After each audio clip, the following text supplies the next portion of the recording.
It's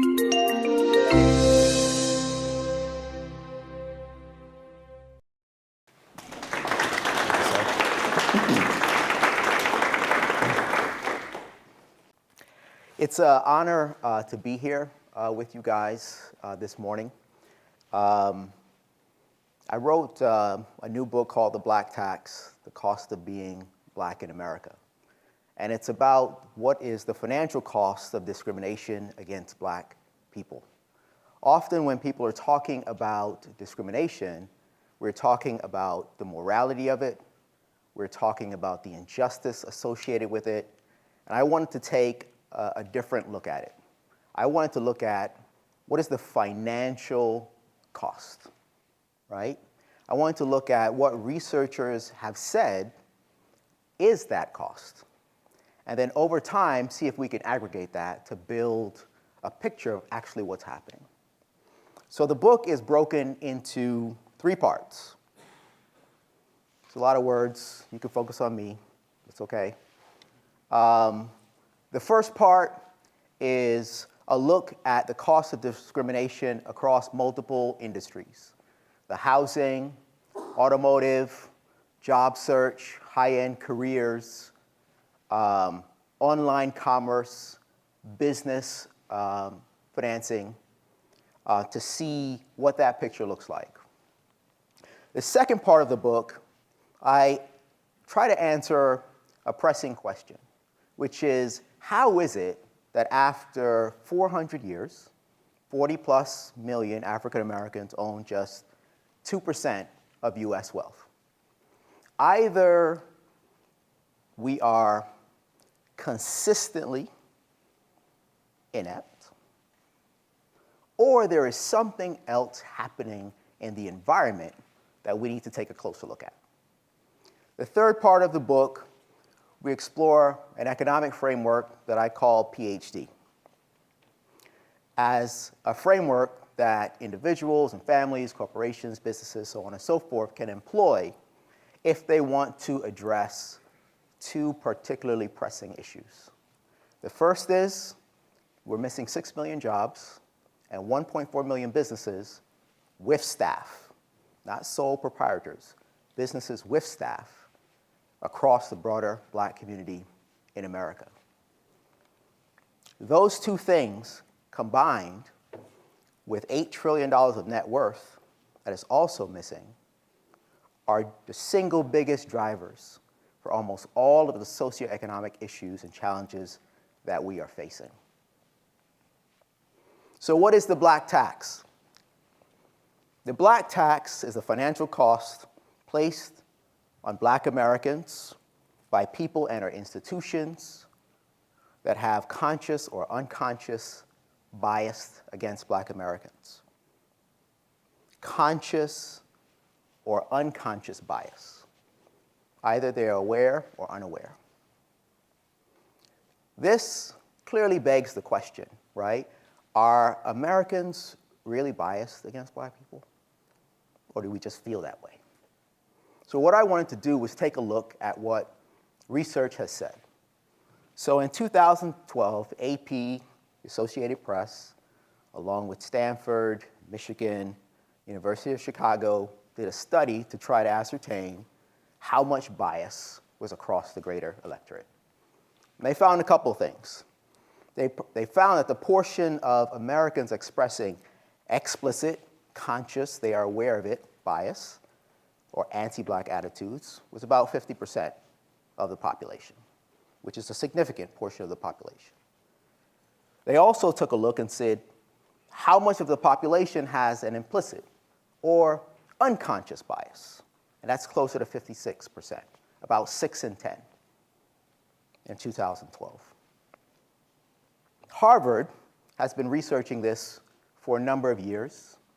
Their researchers developed something called the implicit association test that they use to tease out unconscious bias in various people who take the test. And over 3 million people have taken this test.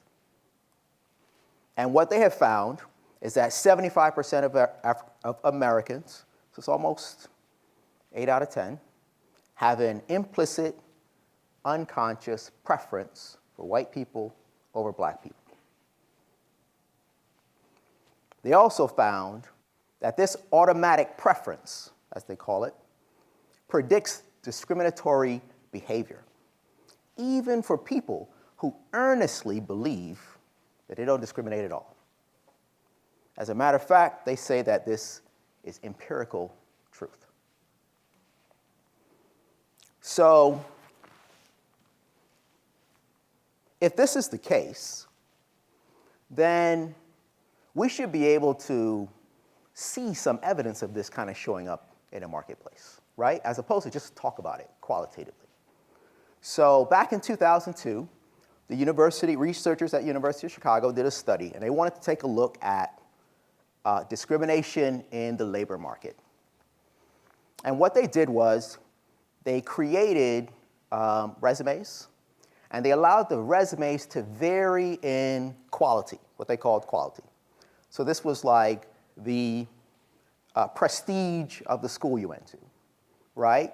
The depth of your experience, the length of your experience, right? And what they did was they changed the names on the resumes.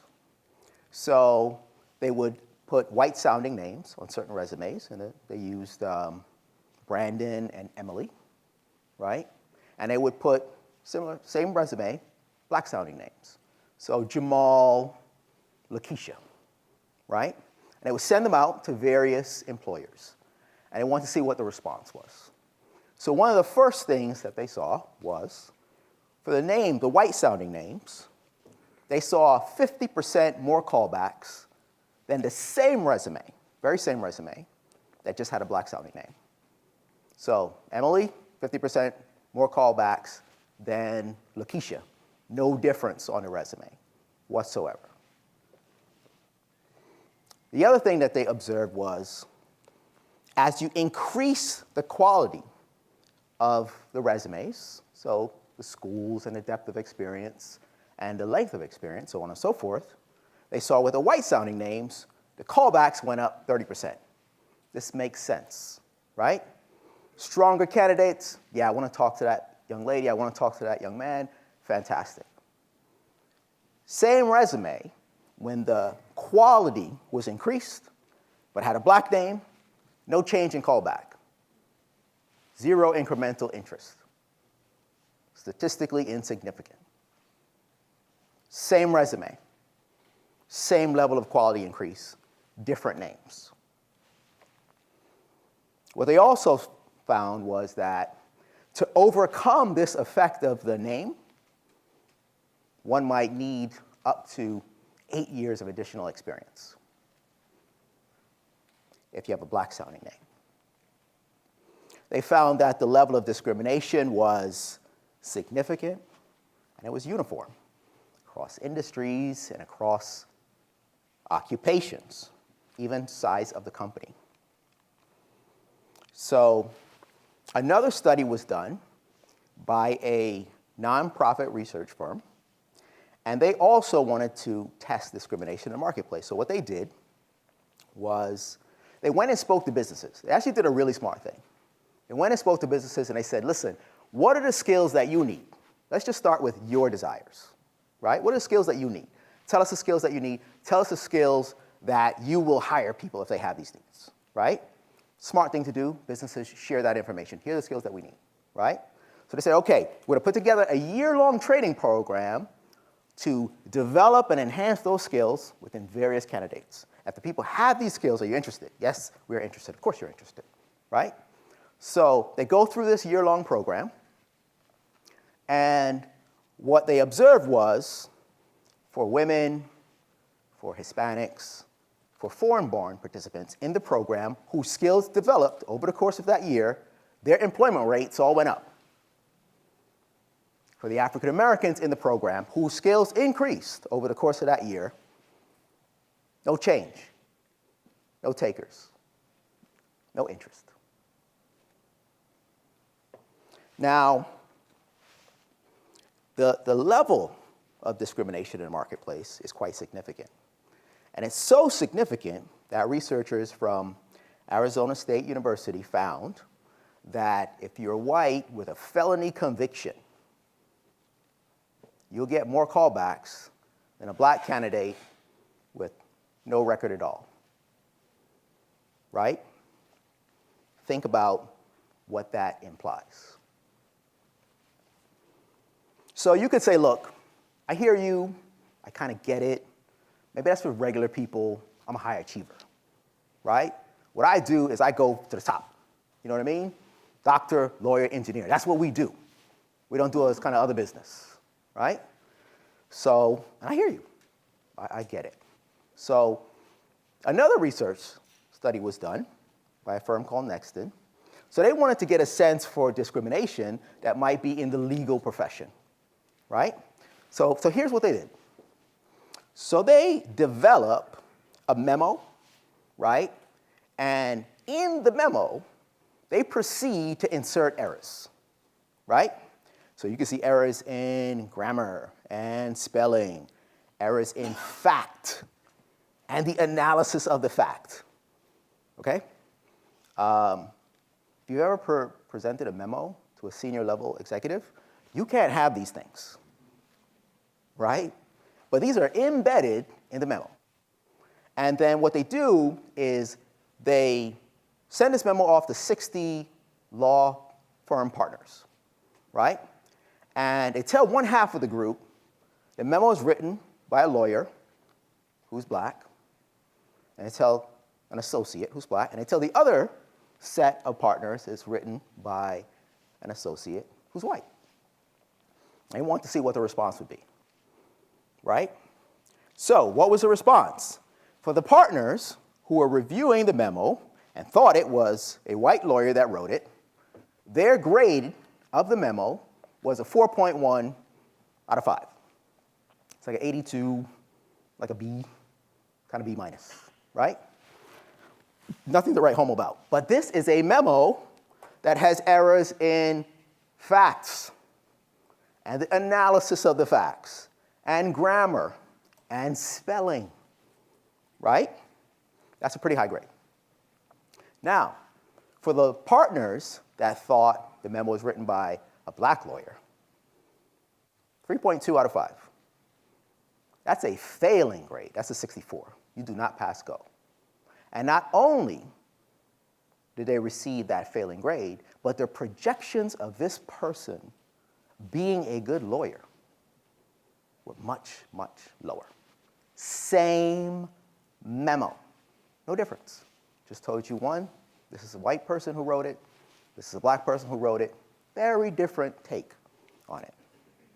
Now, another interesting thing was in terms of like the grammar and the spelling errors, when they thought that it was a white lawyer that wrote it, they found 3 out of the 7 errors, right? When they thought that it was a black lawyer that wrote it, they found 6 out of 7 errors. Same number of errors, same exact paper, just who you think wrote it. That's 100% more errors found. Same information, nothing different, nothing changed, right? Now, if you're a partner and that's your assessment, then it might be difficult for that person to get the mentorship or to get put on special assignments or the things that you would need to get on a track to be a partner, right? That could have a significant and dramatic effect because you're saying, listen, I'm not sure that this guy's the one, right? Based on what I've seen. Now, you might still do okay as an attorney, right? You can go work someplace else, but you have the skills and the ability and the capabilities to be a partner, but you're not going to get on that track, or it's very unlikely. And the difference in earnings over a career could be $11 million off of interpretation, not the actual work. Now, if you think about what's the impact on the family of this individual, what's the impact of the community, what's the impact on the church, what's the impact on the nonprofit board that they may sit on, so on and so forth. It reverberates, right? Now, a large law firm, only about 3% of lawyers are black, less than 2% of the partners are black. Does this have anything to do with it? right? Well, you can say, well, yeah, but I'm going to be a doctor. So I'm just going to bypass all that kind of stuff, right? Because they just stick to the facts. So the British Medical Journal, I should have said that in like a British accent, but I'll do that next time, right? They did some research, and what they found was some interesting things. Number one, they found that black male doctors make about $65,000 less on average than white male doctors, right? Or said differently, white male doctors make about 35% more.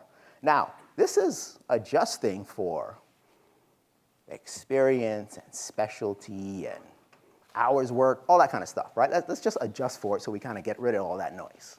$65,000 annually, that's real money, right?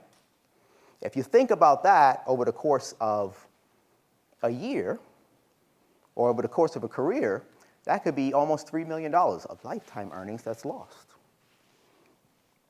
Now, there are about 20,000 or so, maybe a little more, black male doctors in the US, right? This is an average number across those doctors. So across that broader group, you're talking about $1.3 billion a year, last year, this year, next year, right? And over a career, pushing $60 billion. Significant. Again, is there a cost to it, right? It's not just does it happen. It's not just do people mean for it to happen. It's when it lands, is there a cost? Appears to be a cost. The American College of Healthcare Executives found that black healthcare executives earn about $26,000 less. That's maybe $1.2 million over lifetime earnings. Newly minted software engineers start out about $10,000 less, right? That could be $500,000. That would actually be a lot more because salaries skyrocket and can broaden quite a bit, but just conservatively. So the question of is there a bias seems to be yes. The question of is it significant, it seems to go from high to kind of like really high, and it appears to have an effect. Now, we don't have time, or I don't have time to go through all of the areas that we looked at. So I haven't gone through housing, right? The search process, the financing process, the equity appreciation, right? We don't have time to go through the automotive piece in terms of the purchasing, the financing, the insurance associated with it, or the online piece, right? What do the studies say about commerce on eBay and Airbnb, or the small business financing, right? The denial rates, the cost of borrowing. There's research behind all of these things that speak to these incremental costs when you hold things the same, right? All of which are covered in the book. What I want to do, though, is kind of double back and go to like a broader question, right? And it's this question of, how is it that after all this time, well, it's only 2% of U.S. wealth? That's a dramatically small number, right? For 13 to 14% of the population. It's a dramatically small number. Like, how is that possible? How is that the case, right? And then there's also other questions that come up. Like people say, listen, I don't understand why you guys keep talking about slavery a super long time ago, right? Like at some point, you need to get over it. Other people have come here. They have faced hardships. They have faced difficulties. They have worked through it, and they've done pretty well. But you guys haven't. And you keep complaining about it and won't let it go, right? Now, in the absence of information, that seems like a perfectly legitimate series of questions, right? So as we would say when I was an undergrad, as an engineer, let's go to the blackboard, right? Let's just look through it and see what the context is. And if we can start seeing some patterns, if we can start putting some numbers next to it.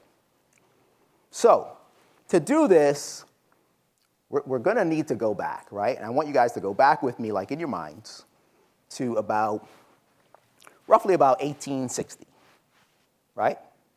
Now, we're not going to have enough time to talk about the whole period of slavery. It was 250 years. It's volumes and volumes written about that. We just want to focus on costs and financing, right? The first thing I need you to understand is that slavery, by definition, is a 100% tax on your labor. It is a 100% tax of your labor. Nothing that you generate belongs to you, not even you, right? It is, by definition, a tax. Now, there's so much of that period that is difficult to quantify, right? But what you can look at is the labor extracted, because economists have looked at this, right? They've come up with different numbers as they've been trying to tally it up.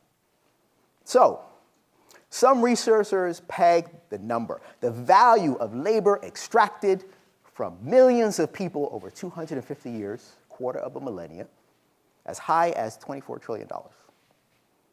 Others, as high as $97 trillion, right?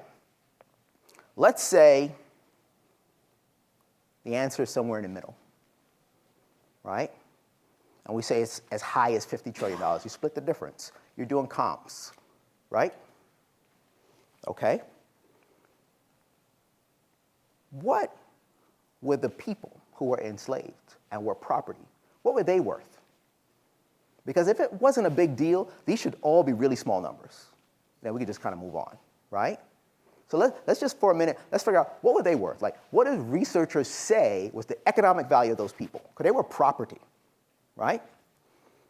So you can measure the value of those roughly 4 million people, and you have to do it. The numbers are so big, you have to do it in terms of total US wealth or years of GDP or net income, national income, right? That's the size and scales that we're talking about to be able to get a sense of it. So if you do it in terms of wealth, well, US net wealth is about $85 trillion. Annual GDP is about 19 trillion. Pretty big numbers.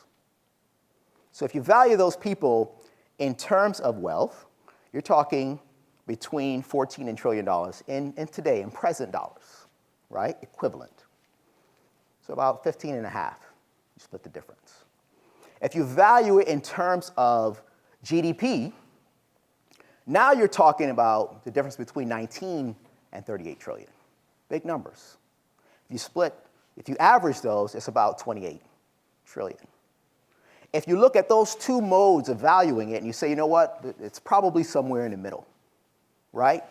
Now we're talking about $22 trillion, the economic value of those 4 million people in kind of today's equivalent.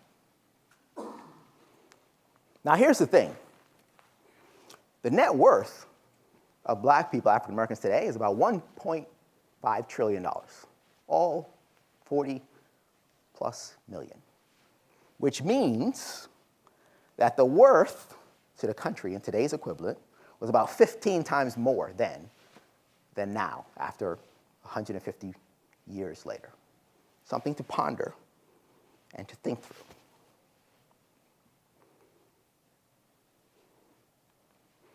I think most of us has heard something about this issue of 40 acres and a mule, right? So I just want to add a little context to that.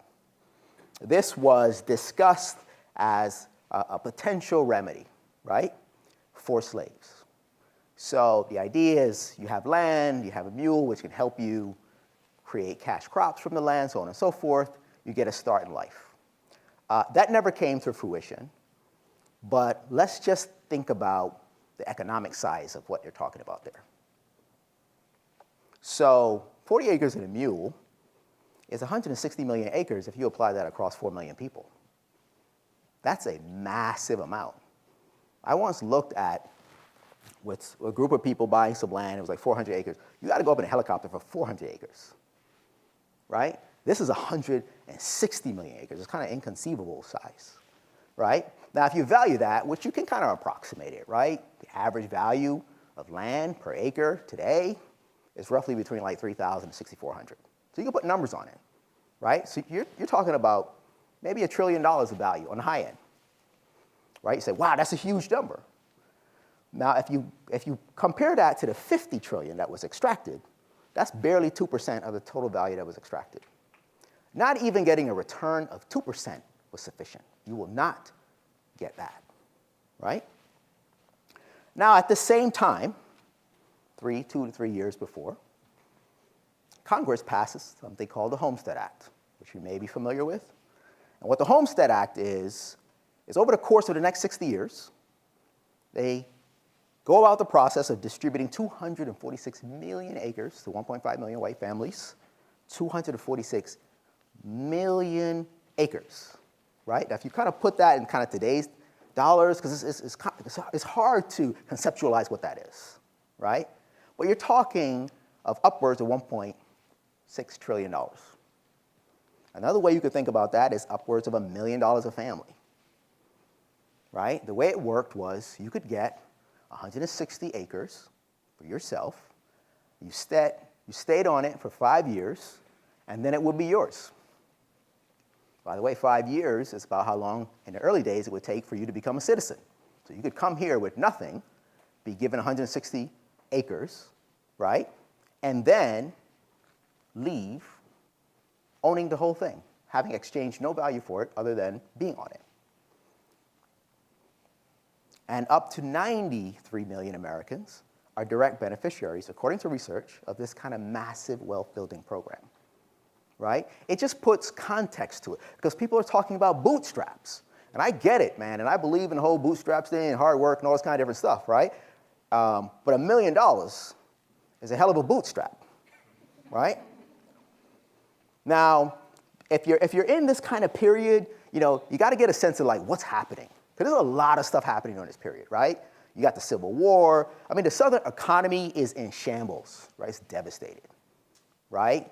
You got $22 trillion of value is gone. Emancipation, it's gone. The other thing you have to understand is that's 50% of the full net worth of the South. 50% was just those people. It's gone. Now, people say, well, was it a big deal? Cotton was the biggest industry that the world had ever seen. It was global. Upwards of 20 million people around the world were employed in that industry in one way or another. 1 million people across Europe and other cotton-producing countries lost their jobs with the Civil War. We produced 61% of our exports were cotton, right? We were supplying the world. We were dominant. You cannot beat free labor. What does that mean for the world? There's a massive cotton famine. This affects everywhere. This affects Europe. It affects Russia. It affects Egypt. It affects India. It affects Japan. It affects all of these places. And a central question is, what is America going to do to put her newly freed people back to work, right? And the land that was confiscated, that all the Southerners lost, as a result of fighting and breaking from the Union, because it was all confiscated, none of it was theirs, was all given back to them. And what do they need? They need labor. Land is worthless without labor. So, what is the solution? The solution is what we call this Jim Crow system. Now, Jim Crow is amazingly not descriptive, right? It's like the Shawn Rochester period.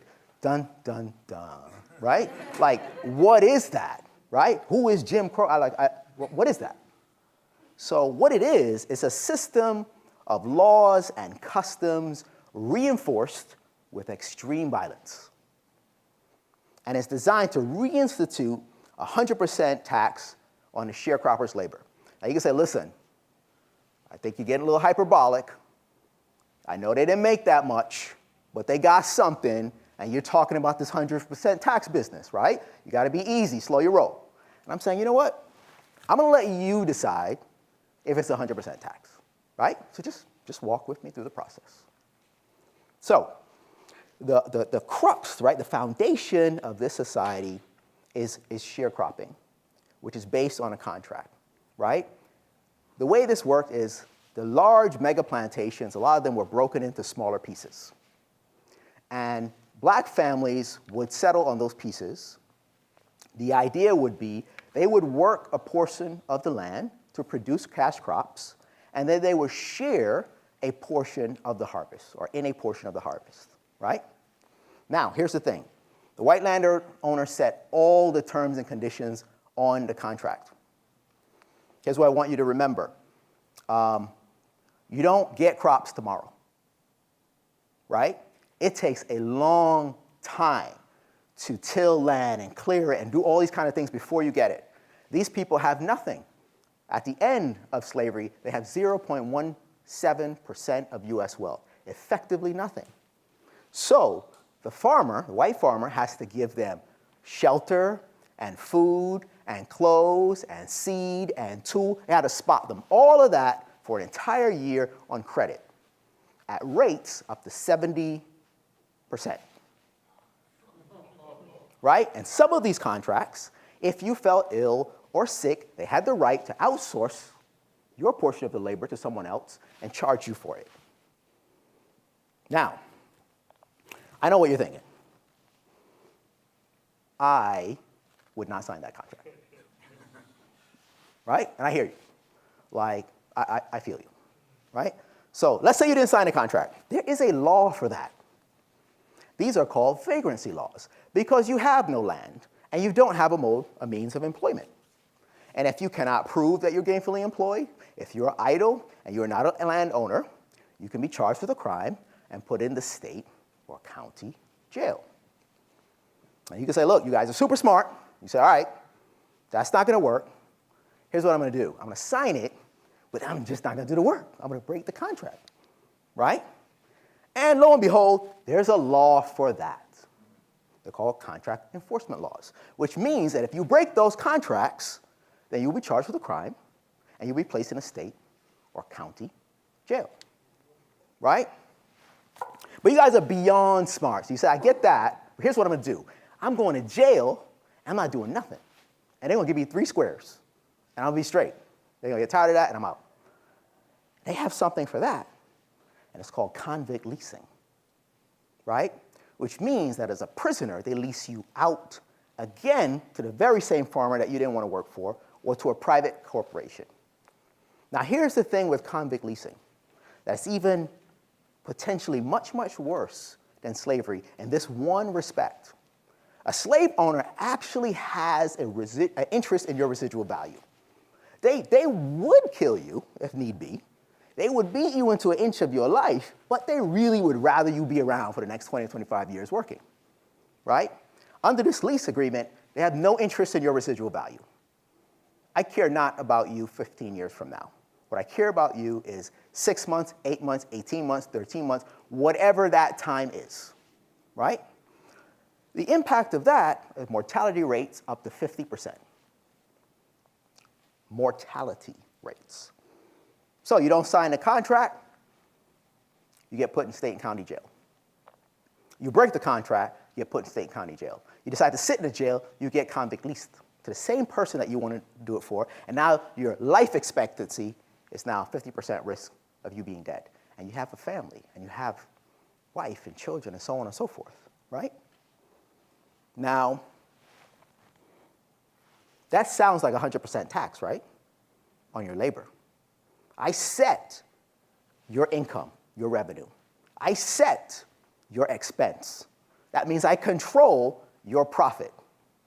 And because I don't want you to go anyplace else with somebody who's generous, I'm always going to make sure that your expenses are far more than your profit.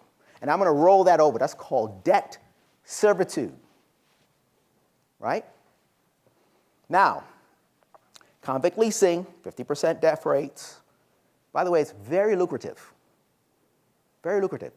Because as a small farmer, you can afford a whole slave. But now you get to rent one for like 2 years, right? Much more affordable.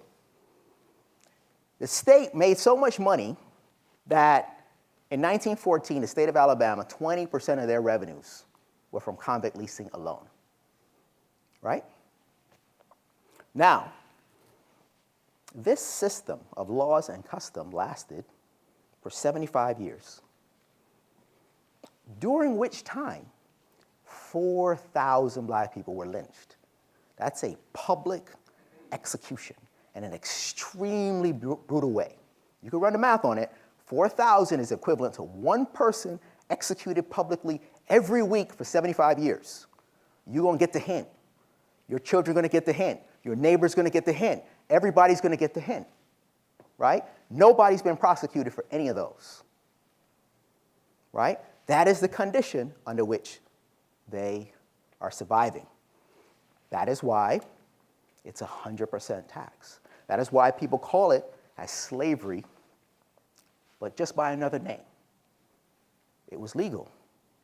So, if the value extracted over 250 years was approximately 50 trillion, right? And this lasted a third of that whole period, and it was 100% tax on their labor, that could be $15 trillion extracted over that 75-year period. If that is the case, then I want you to ponder this. At emancipation, they lost $22 trillion when those people were freed.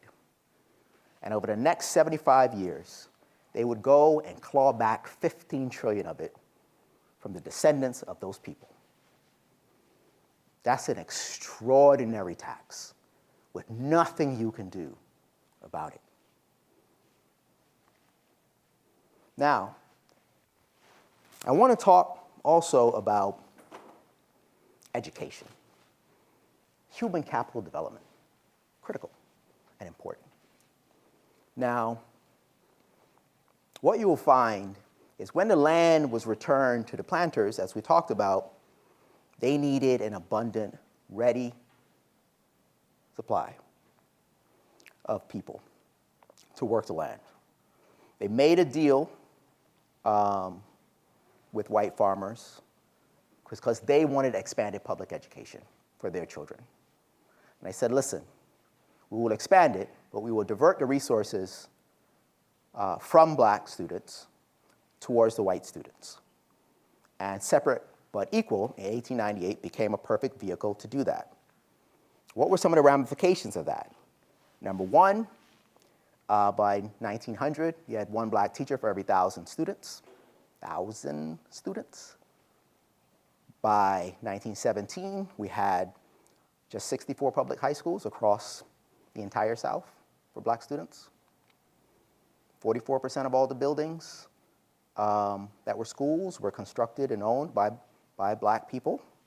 And many of the buildings that were owned by the public had been gifted to them, or were actually built, right, by black people so that they could get recognized and get funding associated with it. William H. Baldwin, the president of the General Education Board, kind of like the Department of Education back in the day, stated that the South needs Negroes educated so that they can be directed to be the best possible laborers. With the right kind of education, the Negro will willingly work menial jobs and will open up an opportunity for Southern whites to perform more expert labor. So a couple of quick things. Just when we talk about separate but equal, to put this in the context, New York City, 1920, 50 times more is spent on children in New York City, 97% of whom are white, than are spent on children in South Carolina. Migrants who came to New York, immigrants, so are getting an education that is significantly more well-funded. In the South, for every dollar invested in a black child, you got 5 to 8 invested in a white child. For every white student received 50% more years of education, and black teachers often got 25 to 34% of what white teachers were paid. Researchers say that if you had just invested in the children equally, kept all the other stuff the same, just invest in the children equally, do what the law says, that would have closed the earnings gap by 50%, just that one thing alone. Keep all the discrimination, keep all that kind of stuff in place, right? By 50%. For a generation, that's over $600 billion. For multiple generations, from 1898 to almost 1955, that could be north of $3 trillion. Then a quick thing I want to talk about, real quick, is what happened to all the black teachers? This was always something that was curious to me. At one point, all black students got taught by black teachers. Now, it's very hard to find black teachers. So in 1954, right before segregation became illegal, you had 82,000 black teachers for 2 million students. They were 50% of the black professional class.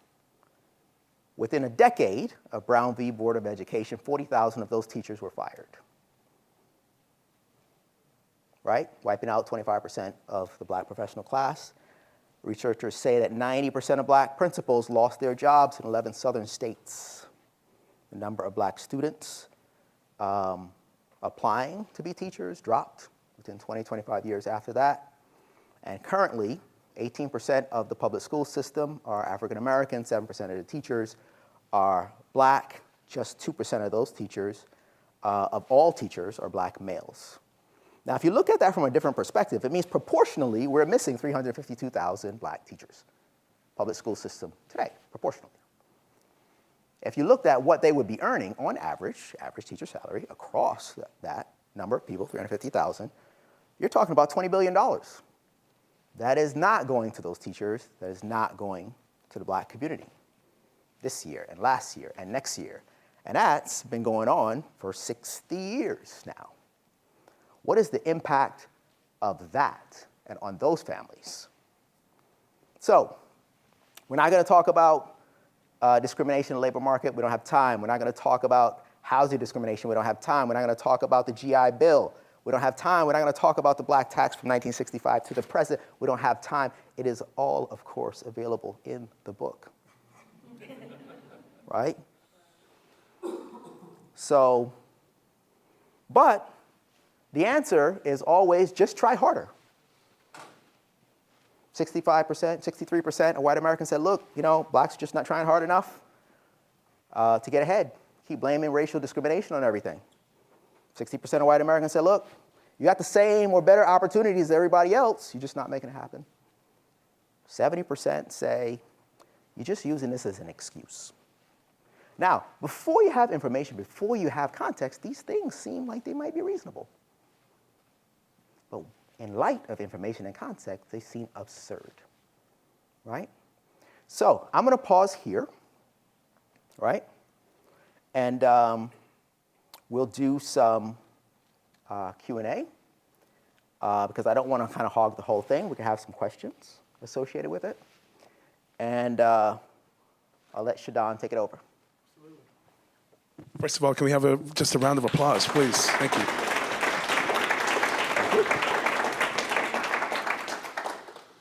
What prompted you to write this book? Wow. So there's a couple of different things that went into it. One, over time, I just kept reading about these various studies that would come out, would talk about discrimination. And it would come out like drip, drip, drip to me over years. But it always seemed like it was a tax, right? And I always said, I'm just going to kind of keep track of some of these things, and I'm going to come back to it one of these days, and I see if I'm going to tally it up. And what wound up being the ultimate trigger is, so I work with individuals helping to put their financial plans together, right? And we focus on the importance of cash flow. We focus on the importance of assets. We focus on the importance of leaving a legacy, right? And how you break those things down. Anything that reduces cash flow reduces your ownership of assets, and it reduces legacy. This seemed to me, and it is, in fact, a reduction to legacy. If there is a cost, a cash flow cost, it is reducing our ability to leave legacy. So I decided to take a look at it, go into what research was saying, and see if I could uncover some really interesting things. Awesome. One of the things from reading the book, and you touched on it during the presentation, that really struck me was the study with regard to the legal briefs. Yep. And in tech, as you're well aware, one of the things that we struggle with is essentially very low percentages of minorities in the technology industry overall. Mm-hmm. And when I think about the legal briefs and the result of that, I wonder if you have some thoughts on maybe just potential connections between those two things. Yeah, I think the data says that there is significant subconscious bias. The data says there's significant conscious bias, right, across. It's a matter of how is it manifesting itself. The fact of the matter is wherever and whenever there is a trigger, the bias flows, right? They used to have these problems in the music industry and orchestras, right? And it was with women, right? It was dominated by men, right? So what they did over time was put up some screens where they could just hear the music and not see the person, right? And when they could just hear the music and focus on that, the percentage of women went way up, right?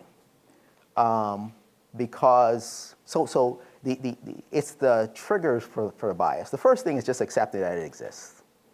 The second thing is accepting that it's significant and it's unconscious. Like, you don't know what you're doing, right? Or what I'm doing or whatever, right? There's no level of introspection and reflection that's going to show you this, right? It's subconscious. But the key thing you have to focus on is the effect. Does it have an effect, right? You can't say, well, I'm doing this, I'm doing that. It's beyond your ability to know what is being done, but it has an effect and it has a cost. There was a study that was done on eBay, right? Baseball cards. I don't collect baseball cards, right? But it's a noble pursuit. Please, baseball fans, don't. Noble pursuit, right? And they were taking a look at it, and they were just saying, all right, well, they had various baseball cards, and they had like white Americans selling it, black Americans selling it, and they would see what would happen. So it turns out that you have a huge price differential between when black people are selling it and when white people are selling it. It's like 35%, something like that. But the question is, like, how would you know? Like, how do you know? It's a baseball card. Like, how do you know, right? And what they would do is really clever. They would take pictures and just have the tip of the person's fingers in it. That's it. That's all it took, triggered a price differential. Like, it's this real and it's this serious. And you can't deal with it unless you admit that it exists and admit that it could possibly exist with you. And not that it's possible, that it's probable, right? And then you can start dealing with it. Like, you guys got some of the super smartest people in the whole world working here, right? I mean, you could build software to track this stuff, do it, and view it as helping decision makers. You know what I mean? It can be addressed, you know? I think the critical thing is, I think it's in the book I quote Zen Tzu.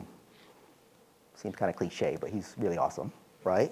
And he says, listen, man, anything that has a form can be named, and anything that has a name can be conquered. Give it a name, give it a form, and address it. And then last question, and I'll open it up to the audience, but can you speak about the opportunity or the ability for Black community as well as allies to address this tax and these huge massive deficits that you're addressing and highlighting? Yeah. So there's a framework that I propose, right? And I call it PhD. And PhD stands for Purchase, Hire, Deposit, right? Because we're really thinking deeply about how do you affect things. And the things that I'm trying to affect really are the 6 million jobs that are missing and the 1.4 million businesses that are missing, right? Because so much is emanating from that, right? And if you want to affect those things, it's all about how you're purchasing, how you're hiring, and how you're depositing, right? Now, when you think about it from a purchasing standpoint, at the individual is how and where you spend your money. You have total control over that, right? And that's both for people who are Black and people who are not Black. How we spend our money is super important, right? African Americans, unfortunately, spend about 98% of our spend on non-Black enterprises, right? So small changes in that can have a massive impact because it stimulates demand, and demand stimulates the need for employees, so on and so forth. From a corporate or organizational standpoint, you're talking about supply chains. That's where the purchasing is happening, right? So in addition to cutting the check for various nonprofits, which I encourage you to do and to keep doing, right? But if you're sitting on top of anyone, right, an $18 billion supply chain, right, having more Black firms in those supply chains is what's going to drive that jobs gap. You can create 10, 15, 20,000 jobs by doing that, right? And it's incredibly powerful. Why? Because generally, you know, about 75% of folks employed at Black firms tend to be Black, African American. That means 25% are not, which by definition means we're the most diverse companies in the world, right? So, and then hiring, obviously, you guys work on that, right? There's some things that I would say that goes along with them that I say, like, be careful of. Let the numbers kind of tell the story, like, be careful of, right? Because we got to this point where we say, like, diversity and minority and inclusion, I think is the other word, right? Typically euphemism for not white male, okay? Typically euphemism for not white male. Let me explain to you who that is. 90% of people on earth. That's who not white male is. Like, that's targeting the world to address issues. Now, when I'm talking about trying to address the gap of the 6 million people, right, employees that are missing, and the gap of these businesses, right, that are the underpinning of communities, I'm talking about being specific, right? And so we have to look at those things. If you say, listen, man, we're going to focus on ensuring that we have more women involved. Fantastic. God bless them. Do that all day long. Super critical, right? But when you get under the numbers, right, if you look at women businesses with employees, they're $1.2 trillion of revenue that they're generating. If you say, of those women, how many of those are black women? Less than 2%. So if you're driving programs, spend, to increase the presence of women, which you should do, right? It's not until your $99th that you're going to affect a black woman. So you're not going to affect that gap that's there. And you're not going to affect all the issues associated with it. So you have to be specific, right? If you say, all right, well, I want to make sure that I empower Latino businesses. Absolutely wonderful. Do it. Keep doing it. Expanding it, right? If you look at the total spend for those businesses who have employees, those are mega businesses, right, that have employees, it's almost about $400 billion. If you look at how many of those are black, it's like 2%. Like, that's not how you're going to affect it. So you can have a thriving minority program and have marginal to no effect for black Americans. This is what I want us to be cognizant of, right, and be laser focused on, right? When we talk about minority and diversity and inclusion, you're not speaking about black people. You're talking about everybody who's not a white male, right? That's not very specific. And then deposit? Deposit. Thank you for the reminder there, right? So deposit is super critical, right? What is the primary function of banks, right? It's commercial lending. If you look at the U.S. banking system, lending to commercial enterprises, lending to agribusiness, right? Lending to consumer, lending to government. That's where the money is going, right? Now, when you look at black businesses, again, there's only 104,000 black businesses that have employees in America, right? So that's where I'm alluding to the 1.4 million that are missing, supposed to be 1.5. Those businesses are starved for lending and credit. 80% say that they would hire if they had access to the resources. Researchers say that those few businesses need up to $9 billion, right, of capital today, right? They're the most likely to hire us. Network effect, right? So, and they're extremely undercapitalized. What do I mean by that? Of all the deposits that African Americans have in general, right, only about 2% are in black financial institutions. It's a historical issue and challenge that we've been dealing with, right? If you look at the total U.S. banking system, only 4 out of every $10,000 is in a black bank. They simply don't have the deposits to do the lending that is necessary and that they want to do. And by the way, they have the same regulatory expense. Extremely small base, right? That is powerful. Corporations, where they deposit their money. Businesses, governments, where they deposit their money. Individuals, where you deposit your money, right? And the other thing that's very powerful is that you have something called a money multiplier effect. You guys remember this from economics, right? So every dollar you put in is $10 of economic activity that goes with it, right? You put in $1, Federal Reserve requirement, 90 cents get lent out, so on and so forth, so you have a $10 impact. That's huge. That's powerful. That's not happening in this banking system. And the idea of PhD, really, I don't know if you guys hear, but people will often talk about how long money circulates in communities, right? Some communities is 6 days, some is 100 days, some is like 35 minutes, all that kind of different stuff. What they're talking about, and not telling you how to calculate that, by the way, is PhD, right? You have individuals who are depositing and spending and hiring in ways that create jobs and expand businesses within their communities. Just from the little bit of the walkthrough that we did just now, you can see that there was no real opportunity for us to do that in a significant way. right? You got 250 years of slavery followed by another 75 years of extracting every nickel from you. Very often what you see today are miracles walking around. It's amazing that you have this level of achievement despite that. And I haven't finished telling you all the other stuff, right? So. The one thing, just to dovetail with what you just said on that, in terms of the miracles, that you literally have miracles walking around, which I want to highlight that, because speaking to so many people of color, especially in tech, especially here at Google, so many of them are experiencing imposter syndrome, which we spoke about before. Mm-hmm.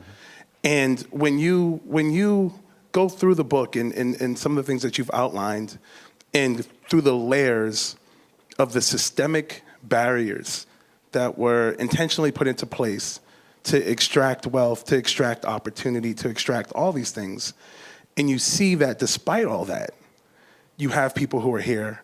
Could you just talk a little bit about what you think of imposter syndrome?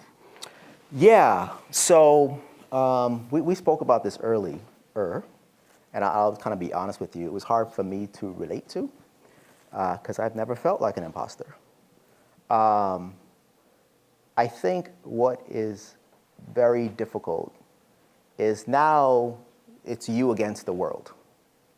When we were growing up, it was us against people in our circle. Now the circle is the world. It's like anybody who has access to communication, right?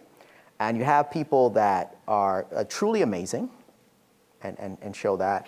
I think you have a lot of people, we kind of talked about this a little bit, that pretend to be amazing, but it looks very authentic, right? Because you can be anybody's, James Bond if you want, kind of online. But part of the problem is that we don't have, everything needs to be within context. Right? And that's what we don't have. We don't have context, right? Like if you're coming from a community that has 50 to 100 times more economic resources, and I'm not being hyperbolic, than another community, what is happening in your sphere is that success becomes probable, right? When you are coming from a community that has 1/100th of what you're dealing with, success is merely possible. Anything is possible. I could disform and reform in a room next door. I mean, quantum mechanics says that that's possible. You can look at the numbers and see the probability of that happening is particularly low. If you're going to build your strategy on that happening, that's not going to work very well, right? The issue is of the context. You know, people come and they say, listen, I just don't get it. Like I look around and I just see all this opportunity and people are not taking advantage of it. And it's because, you know, the same barriers, and I'm being so kind with the word barriers, you could literally be killed for starting a business. You could literally be murdered. There's nobody to complain to. I mean, Congress didn't even pass anti-lynching laws. People were lobbying forever. They didn't even pass it. Can't do it, right? When you have, so it's the context, right? Like, I think when young people, I read someplace there's something at Harvard called like the bottom third, which is like super smart people at Harvard feel like not smart because they're competing with other super smart people. So they wind up being in the bottom third.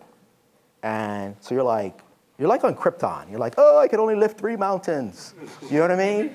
Right? And this guy can lift 10. I am so not worthy, right? And other people are like, I'm trying to lift bricks, and you're up in the 3rd mountain, right? They need context, right? They need to see, listen, man, on a broader scheme of things, you're amazing. This place just doesn't have enough seats for all the amazing people, right?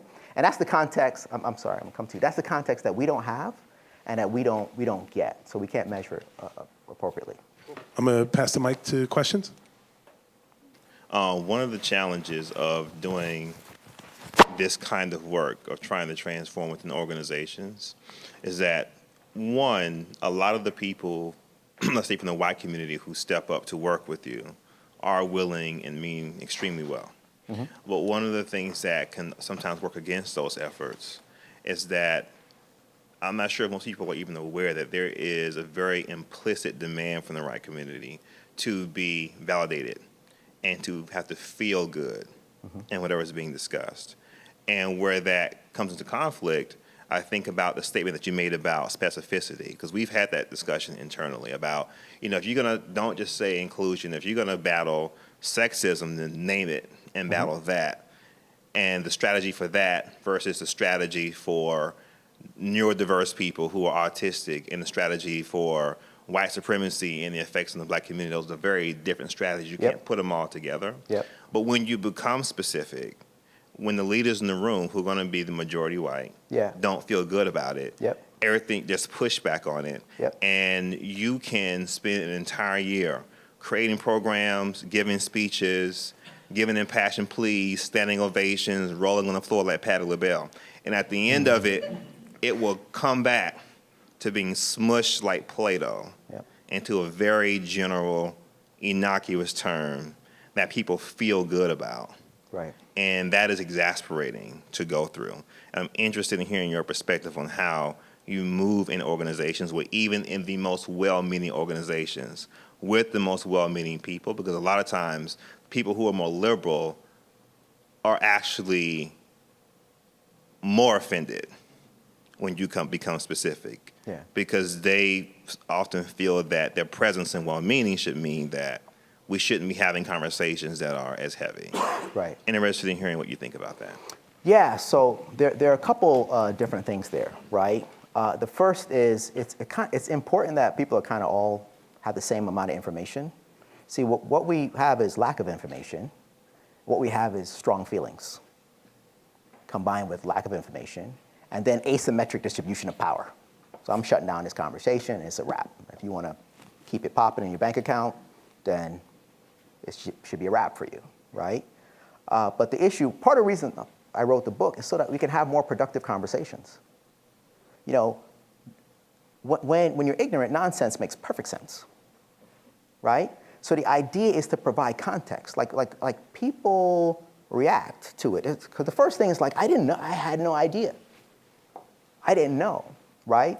So one of the things that I'm interested in doing and trying to do and encourage people to do is this idea of doing more business with black enterprises, because it creates jobs, right? And families are supported by jobs, and communities are supported by families, so on and so forth. I don't start with leading with that discussion, because everybody has opinion already formed on it. What I start with is like the discussion that we're having, because it causes people to think differently. Because you're like, yo, I didn't know. You know what I'm saying? Like, I didn't know. Like, no one told me. We all have similar curriculums. We don't learn this stuff at any of our schools, right? We don't learn it at church. So if there are people who say, listen, I'm interested in having these type of effects, they don't have to be, but if they are, then one of the things that they need to read is get access to this information. It took me a long time to pull it together, right? To be able to kind of tell a story, because it compounds. This all is happening at the same time. And what you will find is if these individuals read this, it starts to shift people from why are we having this conversation and why is this a big deal? Because that's where people are right now, right? To how do we resolve it? See, the fundamental problem is we try to solve problems that aren't problems for people. If I just start leading with we gotta do this for black people, like, oh my God, it's another minority program, I'm banging my head in the wall. You know what I'm saying? But when you say, wait a minute, let's kind of walk through this, let's kind of talk about this stuff, you get exposed to it for the first time, you see how it's building, you're like, good God Almighty, like, no one told me that this stuff was the case. And you start to shift and evolve to, wow, what do we do about it? Now X program becomes important, right? Now you see there's a difference. What we have is, someone's like, man, I didn't eat in 5 days. Okay, so like that's, I think you're getting into the starving realm, right? Certainly in the ketonic phase, right? And somebody else is like, I haven't eaten 55 days, right? And they say, well, we're the same. We both haven't eaten. So my solution is I'm gonna have a box of crackers, and I'm gonna be good. And you should have a box of crackers too. And you have a box of crackers, and you're still dying. And like, I don't understand what's the matter with this person. The issue is degrees. It's not binary. It's not whether or not you have struggle. It's what's the struggle and the context of the struggle and the information behind it. So for these individuals who are open to this, then I say, start with this book, walk through it, discuss it, see the extent to which that helped. Democrats, their like explicit bias is like 35%. right? So it's low, right? I could be generous and say they know what the right things to say. Their implicit bias is like 55%, subconscious. So it's there, right? They don't mean it, it's there. So you wind up running into those things. But faced with information that kind of compounds, it tends to have an effect on people who say, listen, let's really talk about what programs could actually be effective. And now I kind of get it. You know what I mean? So that's what I would say. It's kind of a long answer, but necessary. What is the earliest age we should make black kids aware of the societal bias against? For example, at what age should we tell black boys that they may be followed in stores because of their color? Could making the kids aware of these things too early be less optimal? That's a great question. We have 2 kids ourselves. We live in a predominantly white community, like predominantly, right? So these things come up whether you want them or not, right? And our kids are really young. I say talk to them early, let them know, right? Society is not waiting for them to mature to break the news to them about how they feel and how they're valued, so on and so forth, right? We've been dealing with those issues since our kids were in kindergarten, right? So we've had really frank discussions, you know what I mean? Even along the lines of like, talking about slavery in school. I mean, it could be a very shameful experience, right? People looking at you and all this kind of different stuff. And like what we tell our kids is like, you have nothing to be ashamed. Like, what did you do? You did nothing, right? Things were done to you. I mean, it's for other people to be ashamed, right? And it's important that they have that perspective, right? You're other. Why are you like this and all those kind of different things? And it's important that you instill a sense of like, feel awesome about yourself, even if others don't, right? Like I teach, or we teach our kids about like Black history. We teach them about history long before America, so that it's normalized to them. Like they get it, and you can feel good about the contributions that you've made, right? It's so important for young people. So that's what I would say. Have the conversations early, because society is not waiting for them to mature. Okay, thank you. Another question I kind of had floating on the back of my mind as you were talking about buying black, essentially, buying into black businesses and being more intentional about, including black business owners in our supply chains and all those things. Yeah. So I was wondering if we can quantify the profit of doing that. So, for example, let's say if we had a 10% increase of the population buying black right now, what would that translate into in how many years in terms of money? That's a great question. It's kind of like a business school professor might ask that. that kind of question, right? This is how I would speak to it. The first thing is you don't have to boil the ocean, right? Small moves can have massive effects. There's 104,000 like really large, like black businesses with staff and employees. They generate about $150 billion a year in spend. Before you get to the whole world, if you just focused on like African Americans, like our total spend is 1.2 trillion, right? So shifting how that's spent in even small ways could have enormous impacts on demand. Now, take it a different way. That 1.2 trillion is generating about 24 million jobs across the US economy. Very, very few of those are within our own communities, right? I think it's important that we do what we expect other people to do, right? Because we get to control how we spend and when we spend. Nobody else gets to do that. And then when people say, listen, man, I too am interested in economic development because I kind of get it. You know what I'm saying? Nothing gets better when there's economic deprivation, right? So I want to march with you. I love it, march.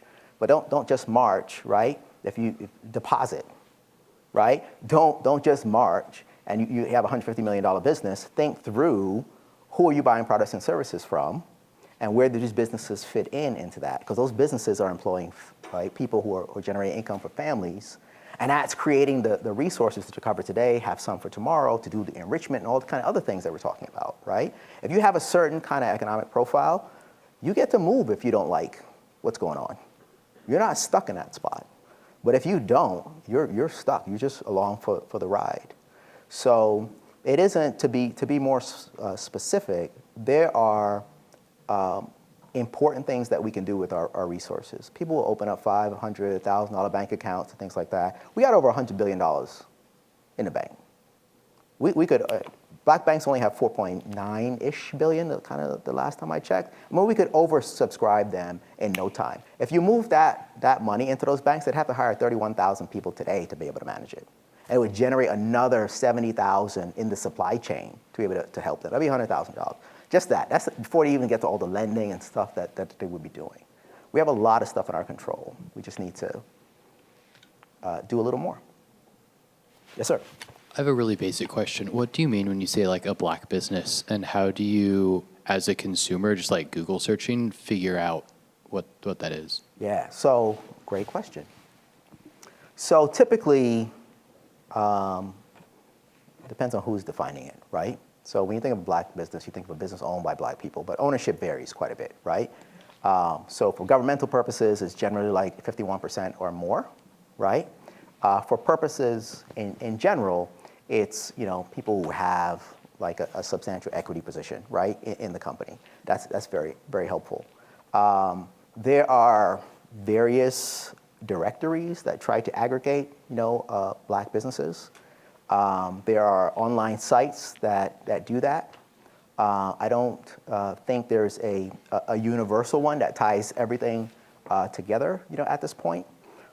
Here's something else I want to say about this concept of PhD real quick, right? So PhD is like purchase, hire, deposit, right? So it's not just about black businesses. It's not exclusively black businesses, right? So purchasing is about supply chain if you're a business, right? Hiring is about your payroll.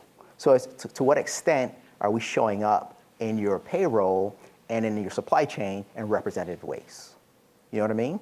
Because those people are creating jobs, right? They're executing PhD, right? Which is powerful. Why is that important? Because, you know, 80% of all spend is going through those two areas, right? That's generating a lot of economic activity. Yep. Yeah, so my question is related to what you're talking about. I was wondering if you had created any sort of perspective on your numbers on what the negative impact of the black taxes to like U.S. economy, period. Like all this underinvestment, right, is not only affecting black people, right? Mm-hmm. It's also, there's some bottom line being impacted on the U.S. overall in the short term and the long term. So I was wondering if you had, you know, told that story, kind of with your numbers or extracted that story. So that's a great question. The short version is I have not quantified that, right? That's the opportunity cost. You know what I'm saying? Because we operate in a zero, right, sum game, right? My gain is your loss kind of thing. Part of what this is costing, right? You got 1 million black men in jail today. It's like not even possible to get that like a natural environment. You know what I'm saying? Like from the beginning of time. It costs $30 billion a year to keep them in prison. If they were working $15 an hour, they'd be making $30 billion a year. That's a net $60 billion cost just to the country for those people, right? Why are folks in jail? Like when you kind of go through it and you see like the economic hollowing out that's happened to the community over and over again, what happens is you wind up having depression. People self-medicate, do it with drugs, right? You're economically deprived. You're trying to make money. Economic activity. You're doing it with drugs. It's something that's available to you, right? You're not doing it because you love it. You're doing it because you need economic resources, right? You know, and then that starts a negative feedback cycle. And then the response to that is incarceration, as opposed to, okay, I have a medical issue here to address, or I have an economic issue to address, right? So that's a $60 billion cost. Like all of these incremental, it all comes back. All these incremental, you know, supplements that they wind up having to do with, you know, food and all kind of different support. It's because we've had double the employment rate for white Americans for 60 years, right? If you don't have that problem, you don't need to make all those investments. People are above sustenance, right? So the short answer is I haven't compiled that in one kind of aggregate number. I think that's an assignment for me to take on, right? I got the marching orders. Again, thank you so much for just putting the effort into this to allow a platform to be able to for people to be able to have informed discussions and data-backed discussions instead of opinion-backed discussions. So one more round of applause, please. And Thank you, guys.